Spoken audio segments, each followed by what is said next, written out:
آج ہم ایک ایسے حیرت انگیز سفر پر نکلنے والے ہیں جو تاریخ کے قدیم سرزمینوں پر محیط ہے۔ یہ کوئی عام کہانی نہیں ہے، بلکہ ایک ایسے ناقابل تصور اور غیر متزلزل ایمان کی داستان ہے جس کی مثال ملنا واقعی مشکل ہے۔ یہ صرف تاریخ کے اوراق تک محدود نہیں ہے، بلکہ انسانی برداشت اور کامل یقین کا ایک ایسا شاندار ماسٹر پیس ہے جو آج بھی ہمیں حیران کر دیتا ہے۔ تو آئیے اس سفر کا آغاز ان الفاظ سے کرتے ہیں جو اس پوری داستان کا اصل نچوڑ ہیں۔ اگر یہ اللہ کا حکم ہے تو پھر اللہ ہمیں ضائع نہیں کرے گا۔ ذرا ان الفاظ کی طاقت کو محسوس کریں۔ یہ محض چند الفاظ نہیں ہیں، بلکہ اس مکمل یقین اور غیر متزلزل توکل کی عکاسی کرتے ہیں جو آج کی ہماری اس گفتگو کی بنیاد ہے۔ آج ہم حضرت ابراہیم علیہ السلام کی زندگی میں آنے والی ان ناقابل یقین تاریخی اور روحانی آزمائشوں کی گہرائی میں جائیں گے، اور یقین مانیں یہ الفاظ اس پورے سفر میں ہمارے لیے ایک لنگر کا کام کریں گے۔ شروعات ہوتی ہے ایک ایسی آزمائش سے جو کسی کی بھی جان لے سکتی تھی، آگ کا وہ لرزہ خیز امتحان۔ ذرا اس منظر کا تصور کریں۔ ایک طرف نمرود کی تیار کی گئی وہ دیوا ہیکل اور مہلک آگ ہے جس کے شعلے آسمان سے باتیں کر رہے ہیں، اور حضرت ابراہیم علیہ السلام کو ایک منجنیق کے ذریعے اس میں پھینکا جا رہا ہے۔ یہ ایک انتہائی خوفناک لمحہ تھا۔ لوگ دور دور سے یہ نظارہ دیکھنے آئے تھے، لیکن پھر کیا ہوتا ہے؟ بالکل اچانک الہی مداخلت ہوتی ہے۔ اللہ تعالیٰ کا حکم آتا ہے کہ اے آگ، ابراہیم پر ٹھنڈی اور سلامتی والی ہو جا، اور وہ شعلے جو سب کچھ جلا کر راکھ کر سکتے تھے ایک انتہائی محفوظ اور پرسکون جگہ میں بدل گئے۔ وہاں موجود ہر شخص اس منظر کو دیکھ کر دنگ رہ گیا۔ اب آپ سوچ رہے ہوں گے کہ چلیں آگ سے تو بچ گئے، آزمائش ختم ہو گئی، لیکن اصل میں ایسا نہیں تھا۔ گھر واپس پہنچتے ہی انہیں اپنے سگے والد کے شدید غصے اور نفرت کا سامنا کرنا پڑا۔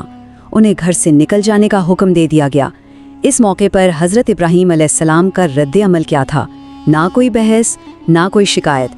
انہوں نے اپنا عقیدہ چھوڑنے کے بجائے مکمل خاموشی سے اپنا گھر بار چھوڑ دیا اور اپنے رب کی رضا کے لیے ہجرت کے کٹھن راستے کو چن لیا۔ اور یوں ہجرت کا یہ طویل سلسلہ شروع ہوتا ہے جو دہائیوں پر محیط صبر کی ایک شاندار مثال ہے۔ اگر ہم اس سفر کی ترتیب دیکھیں تو بابل سے نکلنے کے بعد ان کا قافلہ مصر کی طرف روانہ ہوتا ہے۔ وہاں ایک دلچسپ موڑ آتا ہے جب مصر کا بادشاہ حضرت ابراہیم علیہ السلام کے اعلیٰ اخلاق اور سچائی سے اس قدر متاثر ہوتا ہے کہ وہ اپنی بیٹی حضرت ہاجرہ کا نکاح ان سے کر دیتا ہے۔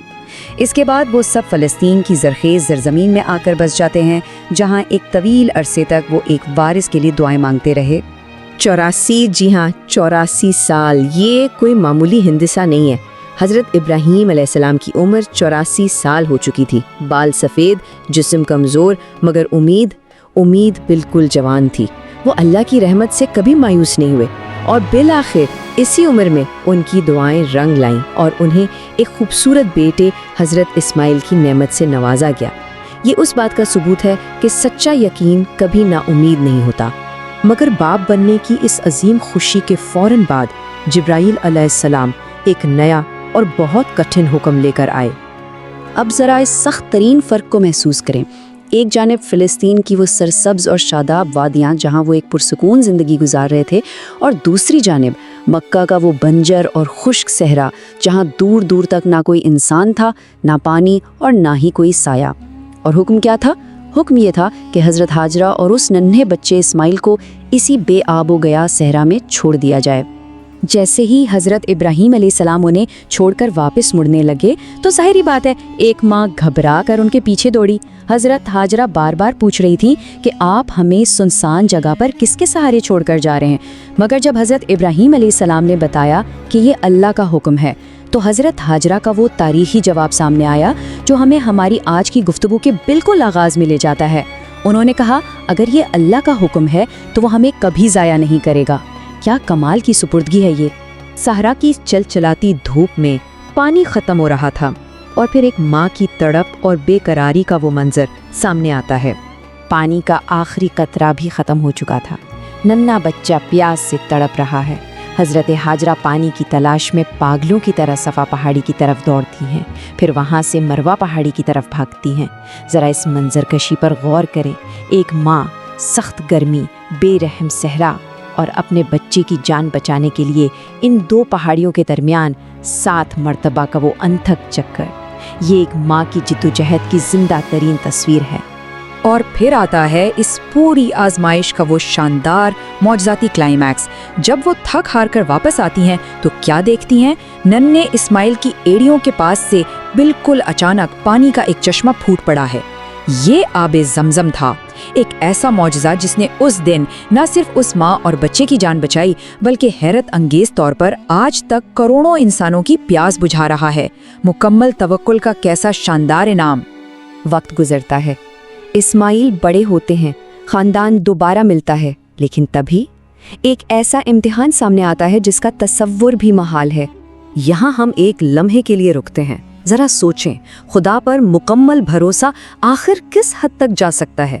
حضرت ابراہیم علیہ السلام ایک خواب دیکھتے ہیں جس میں انہیں حکم دیا جا رہا ہے کہ وہ اپنے اسی پیارے اور 84 سال کی دعاؤں کے بعد ملنے والے بیٹے کو اللہ کی راہ میں قربان کر دیں، اور وہ جان گئے کہ یہ کوئی عام خواب نہیں بلکہ ان کے رب کا حتمی حکم ہے۔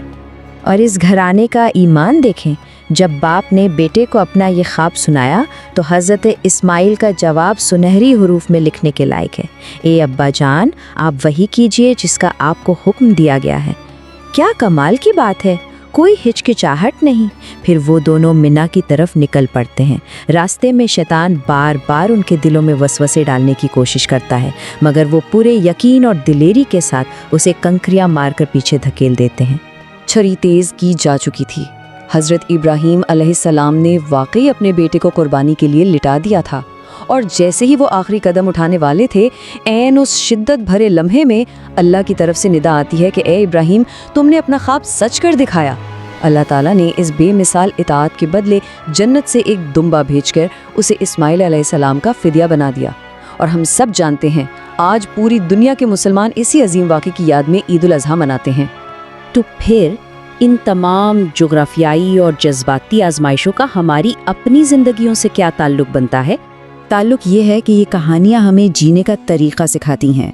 وہ غیر متزلزل صبر جو ہمیں دہائیوں طویل انتظار میں نظر آتا ہے، وہ کامل ایمان اور توکل جو اس بنجر صحرا میں کھڑی اکیلی ماں کے ایک جملے میں سمٹ آیا تھا، اور وہ مکمل فرما برداری جب ایک باپ اپنے ہی ہاتھوں اپنے بیٹے کو قربان کرنے کے لیے تیار ہو گیا۔ یہ صرف تاریخی واقعات نہیں بلکہ روحانی مضبوطی کا ایک مکمل بلو پرنٹ ہے۔